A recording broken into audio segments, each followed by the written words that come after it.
यहाँ पे Tucker Carlson बोल रहे हैं 26 फरवरी 2026।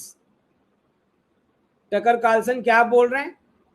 Israel is moving on from the US and has selected India as a long-term reliable partner.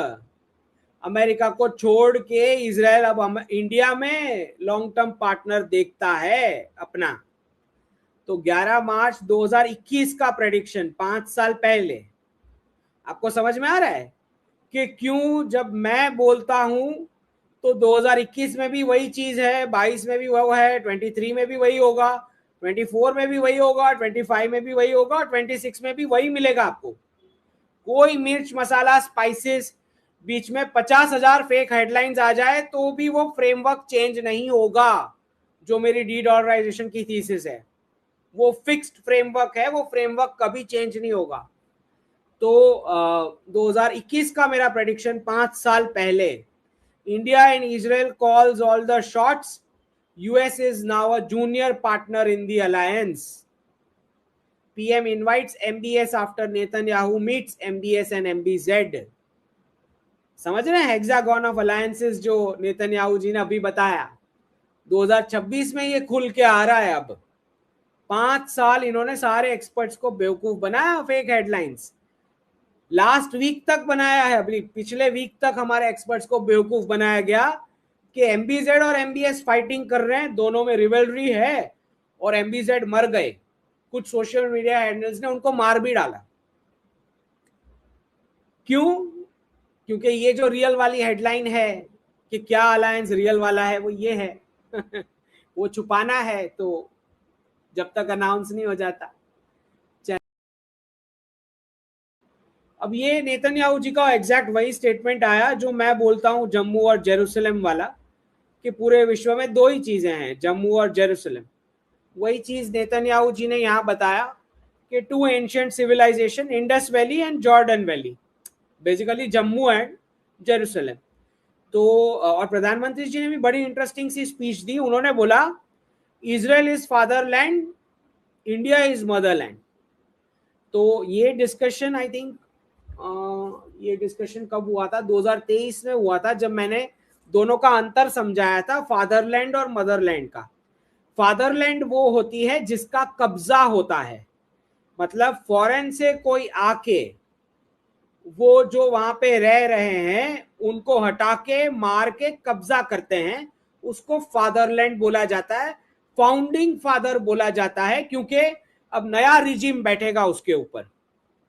Motherland वो होते हैं जो नेटिव्स है, वही जी रहे हैं वहां पे, किसी और का कब्जा सक्सेसफुल नहीं हो पाया है, उस धरती को मदरलैंड बोलते हैं। तो हमने ब्रिटेन को मार के भगाया, हमने मुगल्स को भी मार के भगाया, जो भी आए थे इन्वेडर सबको भगाया, पोर्चुगीज हो, डच हो, कोई भी हो।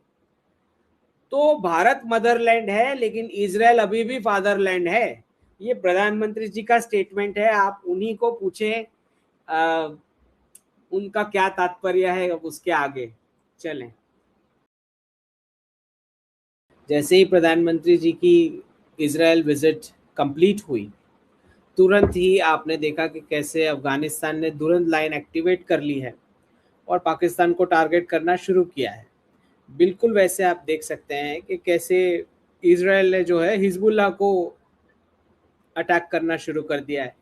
तो डी रेडिकलाइजेशन के इस प्रोसेस में पूरे वेस्ट एशिया में जो क्लीनिंग होना है वो अविरत चालू है। जब से प्रधानमंत्री जी पावर में आए हैं तब से पूरा डी रेडिकलाइजेशन प्रोसेस हर एक लेयर पे, लीडरशिप लेयर पे, फोर्सेस के लेयर पे, अननोन गनमैन वाली लेयर पे, एजेंसीज वाली लेयर पे, हर तरह से डी रेडिकलाइजेशन का प्रोसेस पूरे वेस्ट एशिया में किसी ना किसी रूप में चालू, निरंतर चालू रहा। और इस बार तो 16 अग्रीमेंट्स इजराइल के साथ, टोटल 16 अग्रीमेंट साइन हुई है अलग अलग प्रकार की। तो आप समझ सकते हैं कि किस लेवल का टेक्नोलॉजी ट्रांसफर भी हो पाएगा इवेंचुअली इजराइल के साथ, और कैसी कैसी टेक्नोलॉजी आप समझ सकते हैं कि ईरान में जब अचानक से कहीं पे ब्लास्ट हो जाता है, कहीं पे फायर शुरू हो जाता है विदाउट डायरेक्ट इंटरवेंशन, तो किस किस प्रकार की टेक्नोलॉजी का इस्तेमाल हो सकता है इजराइल के साथ साझेदारी की वजह से। तो दोनों राष्ट्र के बीच जो मैं बोलता हूं कि जम्मू और जेरूसलम, पूरे विश्व में ये दो ही चीजें हैं। तो दोनों के बीच जो साझेदारी है वो बड़ी नेचुरल सी है, क्योंकि जिस दिन जेरूसलम गिरा उस दिन पूरा रेडिकलाइजेशन जम्मू पर टूट पड़ेगा। समझ रहे हैं? विश्व में सिर्फ दो ही चीजें हैं, जम्मू और जेरूसलम। जम्मू ने इंडस बेल्ट पे दो धर्म दिए और गंगा बेल्ट पे दो धर्म दिए, और जेरूसलम बेल्ट पे आपको दो रिलीजन मिले। तो इंडिया और इजराइल के अलावा है क्या विश्व में? और कुछ है ही नहीं। तो और नेतन्याहू जी ने उनको ब्रदर भी बता दिया है। तो बहुत सारे जो डी रेडिकलाइजेशन के ब्रदर्स बनाए हैं प्रधानमंत्री जी ने वेस्ट एशिया में, जिसमें यूएई के MBZ और सऊदी अरेबिया के MBS, फिर कतर के एमिर और ओमान के लीडर, और उसके बाद नेतन्याहू। तो हेक्सागोन ऑफ अलायंसेस में उस तरफ हमने ग्रीस और अर्मीनिया, साइप्रस, वहां पे पूरी पार्टनरशिप अलग से चालू करी है। और पूरी यहाँ पे इजराइल के साथ जिन्होंने जिन्होंने अब्राहम अकॉर्ड, इवेंचुअली कुछ राष्ट्र के बाकी हैं और कुछ के हो चुके हैं, तो वो भी डी रेडिकलाइजेशन का प्रोसेस प्रधानमंत्री जी की लीडरशिप में कंटिन्यू कर रहा है। अब इम्पोर्टेंट ये है कि अफगानिस्तान के जो प्रॉब्लम्स हैं पाकिस्तान के साथ, उसके अंदर जितना पाकिस्तानी रिसोर्सेस का खर्च हो जाएगा, उतना इजी हमारे लिए ऑपरेशन सिंदूर राउंड 2 रहने वाला है। तो एक तो आपको पता ही है कि एयर स्पेस जो इतने महीने से बंद है, और फोर्सेस को अलर्ट में रखने का जो खर्चा है, उसके सिवाय आप अब जब ये देख रहे हैं कि जिस प्रकार से अफगानिस्तान KPK के एरिया में और बलूचिस्तान पर अपना दावा ठोकता है, और BLA और ये सारे छोटे छोटे ग्रुप्स के साथ मिलके पाकिस्तानी फोर्सेस के एसेट्स और रिसोर्सेस खत्म करते जा रहे हैं। और अभी तो पीक पे चल रहा है, पाकिस्तान ने ऑफिशियली बोल दिया है कि भाई हमारे ऊपर अटैक हुआ है, और जो अफगानिस्तान के ऊपर उन्होंने एयर स्ट्राइक्स करी उसका बदला तो तालिबान लेगा ही। बहुत नेचुरल सी बात है। तो उन्होंने भी ऐलान कर दिया कि नहीं, हम तो दिस विल कंटिन्यू। पिछले 2 दिन से जिस प्रकार के स्टेटमेंट्स, वीडियोस, ट्वीट्स हमारे फोर्सेस के रिप्रेजेंटेटिव से और ऑफिशियल से आ रहे हैं, तो इतना आप कह सकते हो कि इजराइल की विजिट में कुछ ऐसा डिस्कस हुआ है जो डायरेक्ट ऑपरेशन सिंदूर राउंड 2 के साथ कनेक्शन रखता है। वापस रिपीट कर देता हूं जिनको नहीं समझ में आया। इजराइल की विजिट में नेतन्याहू जी के साथ कुछ ऐसा डिस्कशन हुआ है जो डायरेक्ट कनेक्शन रखता है ऑपरेशन सिंदूर राउंड 2 के साथ। अब वो निकल के आता है नहीं आता है वो अलग बात है, लेकिन इतना तय हो चुका कि हमारे ऑफिशियल्स, फोर्सेस के ऑफिशियल्स ने पिछले 2 दिन में जो ट्वीट, स्टेटमेंट और पोस्ट सोशल मीडिया में डाली है, वो क्लियर इंडिकेशन दे रहा है कि कुछ डिस्कशन राउंड 2 का हुआ है। राउंड 2 का मेथडोलॉजी का हुआ होगा, राउंड 2 का इनिशिएशन के बारे में डिस्कशन हुआ होगा। और क्यों इजराइल के साथ डिस्कशन होगा? क्योंकि काफी ऐसी सारी टेक्नोलॉजी इजराइल रखता है जो डिक्लेयर्ड नहीं होती है। उनकी एजेंसीज जिस प्रकार से वर्क करती है, वो अगर हमारी एजेंसीज के साथ वर्क करेंगे, ऑब्वियसली कुछ चीजें डिक्लेयर नहीं होगी, उसका सीधा आउटकम दिखेगा, राइट। और वो आउटकम दिखने के बाद भी ये लोग ट्रंप जैसे नहीं है जो लाउड स्पीकर पे मुंह फाड़ के बोलेंगे कि ओहो हमने इंडिया के साथ ये करा। नहीं, दे आर वेरी स्ट्रेटेजिक, इनके जैसे नहीं है, यूएस के जैसे। तो काफी चीज फिर बाहर तो बहुत साल बाद आएगी, लेकिन कुछ ना कुछ ऑपरेशन राउंड 2 का डिस्कशन इजराइल के साथ हुआ है, ये बात आप मान करके चलें। दूसरा, हमारे फोर्सेस तो आपको पता ही है, एक्सरसाइज करके, गेमिंग करके, वॉर गेमिंग करके पूरे रेडी प्रिपेयर्ड बैठे हैं।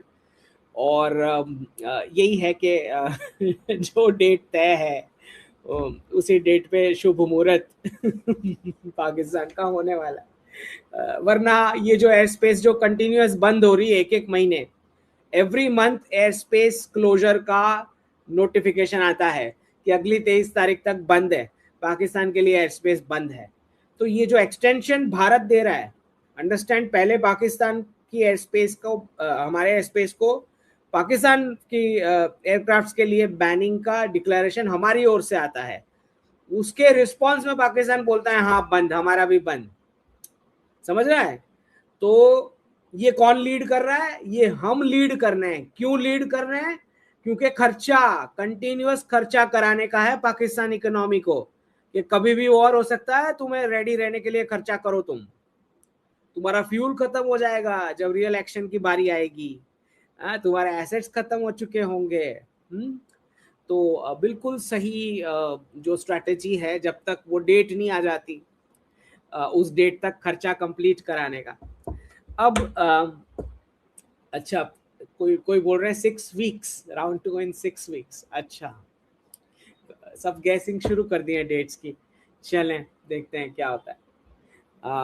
तो दोनों ने सफाई करनी है, इजराइल ने भी सफाई करनी है, हमने भी सफाई करनी है। वो अपने रीजन में करे, हम हमारे रीजन में करें। लॉन्ग टर्म गोल बहुत साफ है, दोनों को अमेरिका नहीं चाहिए, ना भारत को अमेरिका चाहिए, ना इजराइल को अमेरिका चाहिए। हमारे रीजन में अमेरिका दिखना नहीं चाहिए, that is the long term goal, which means greater Israel और अखंड भारत। ये दो गोल्स ऐसे हैं जो अमेरिकी डॉलर हेजीमोनी के साथ चल ही नहीं सकते। तो अमेरिकी इकोनॉमी का गिरना is a pre condition for अखंड भारत टू हैपन। बिना अमेरिकी पावर डाइल्यूट किए अखंड भारत और ग्रेटर इजराइल अचीव नहीं हो सकता, क्योंकि इसी के इंटरफियरेंस से ये सारे क्लैशेस चल रहे हैं सारे एरियाज में। तो जब तक उसकी इकोनॉमी साफ नहीं हो जाती, तब तक ये इंटरफियरेंस चलता रहेगा, जिसका साफ मतलब है कि ईरान का प्रोजेक्ट जैसे ही खत्म होता है, ईरान का प्रोजेक्ट जो ऑब्जेक्टिव इजराइल का है वो जैसे ही खत्म होता है, अमेरिकी एम्बेसीज, अमेरिकी बेसिस और अमेरिकी फोर्सेस तीनों का ले ऑफ होना तय है। अगले कुछ ही महीनों में जितने भी एक्स्ट्रा अमेरिकी बेसिस है, जितने भी एक्स्ट्रा अमेरिकी एम्बेसीज के स्टाफ है, और जितनी एक्स्ट्रा अमेरिकी फोर्सेस के ऑफिसर्स हैं, इनका ले ऑफ तय है जैसे ही इजराइल का ऑब्जेक्टिव कंप्लीट हुआ, ईरान वाला। समझ रहे हैं? वैसे ही उनके पास है ही नहीं, अमेरिका के पास बजट ही नहीं है फुल स्केल वॉर का, वरना वेनेजुएला के प्रेसिडेंट और उनकी वाइफ को क्यों उठाते? अगर उनके पास फुल स्केल वॉर का बजट होता तो क्यों उठाते सिर्फ प्रेसिडेंट और उनकी वाइफ को? तो बहुत क्लियर है कब का ईरान का समोसा बना चुके होते ये करके उसको, लेकिन बजट नहीं है फुल स्केल वॉर का, जो क्लियर दिख रहा है। सो जो भी इजराइल का टारगेट है वो कंप्लीट होते ही अमेरिकी विड्रॉल जरूरी है। तो चाचा ट्रंप का जो पेट में दर्द हो रहा है चागोज आइलैंड वाला, बहुत नेचुरल है वो दर्द होना, बिकॉज एक एक एरिया में से अब विड्रॉल होना है, क्योंकि अब वो स्टेटस ही नहीं रहा जो यूनिपोलर वर्ल्ड का सुपर पावर वाला स्टेटस जो मेंटेन होता था।